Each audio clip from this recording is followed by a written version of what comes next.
আপোনালোক সকলোকে স্বাগতম জনাই আজিৰ ভিডিঅ'টো আৰম্ভ কৰিলোঁ। এয়া চাওকচোন, মই আকৌ এবাৰ সংকল্প লোৱাৰ কথা আছিলে। মই এদিনৰ বাবে ল'ম বুলি ভাবিছিলোঁ, এদিনীয়া সংকল্প। তাৰ বাবে মই এয়া যোগাৰ কৰিলোঁ। এয়া ধূনা বানত ধূনা থলোঁ আৰু সকলোবিলাক যোগাৰ কৰি আপোনালোকক দেখাইছোঁ। চাকি, ধূপ, প্ৰসাদ এইদৰে দিলোঁ। চাওক, কল, নাৰিকল, বুন্দিয়া লাডু, আপেল এইদৰে দিলোঁ আৰু সংকল্পৰ বাবে সেয়া ঘটত পানী দিলোঁ।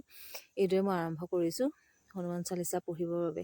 আৰু যিদৰে মই ভাবিছিলোঁ সেইদৰে আপোনালোকক কৈ গৈ আছোঁ। এইখন মোৰ আসন বহিবৰ বাবে আৰু কি যোগাৰ কৰি ল'লোঁ। এইখিনি কাঠি লৈছিলোঁ। চাওক, মই 100টা কাঠি বনাই লৈছিলোঁ। মই 100 বাৰেই পাৰিলে গাম বুলি। কেতিয়া জানেনে? ৰাতি চবকে ভাত পানী খুৱাই লৈ আজৰি কৰি ল'লোঁ। মই নিজেই বইল মগু দাইলে ৰুটিয়ে খালোঁ। শুকান ৰুটিয়ে খাই পেলাই মই সকলোকে শুবলৈ দি পেলাই ভাবিলোঁ যে আজি মই সংকল্প আৰম্ভ কৰিম আৰু কৰিলোঁ বাৰু। আৰু হ'বনে নাই আপোনালোকে জনাবচোন মোৰ। এইদৰে এয়া প্ৰসাদ দিলোঁ আগ কৰি। তাৰপিছতে পিছে মোৰ ভবামতে নহ'লগৈ। নাৰিকল এইটো পিছদিনাখন ৰাতিপুৱা মই হনুমান মন্দিৰত দিবলৈ লওঁ। এয়া নাৰিকলৰ প্ৰসাদ হেনো ভাঙি পেলাই ঘৰত খাব নালাগে, নহ'লে বোৱতী নদীত উটাই দিব লাগে, নহ'লে হনুমান মন্দিৰত দিব লাগে ওচৰে পাজৰে থকা।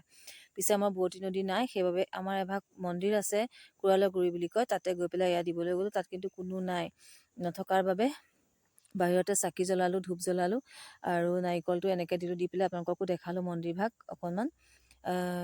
এয়া চাওক, ভিতৰৰ ফালে মানকৈ গ্লাছেদিয়ে তুলিলোঁ। গতিকে মনে যিমান ভাবিছিলোঁ সিমানখিনি কৰিব নোৱাৰিলোঁ। কিয় জানেনে? বহুত বেছি ৰাতি ঠাণ্ডা পৰিলে, বহি বহি লাষ্টত উঠি গ'লোগৈ। সেইবাবে মই আপোনালোকক জনাবলৈ বিচাৰিছোঁ যে সংকল্পও ইমান সহজ নহয়।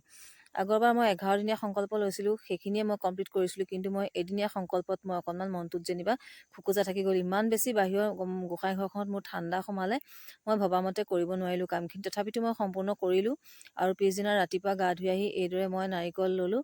লৈ পেলাই এই মন্দিৰ ভাগলৈ গ'লোঁ আৰু ইয়াতে এইদৰে নাৰিকল দিলোঁ আৰু আমি আৰু ঘৰলৈ উভতিলোঁ। আজিলৈ আহোঁ। ধন্যবাদ।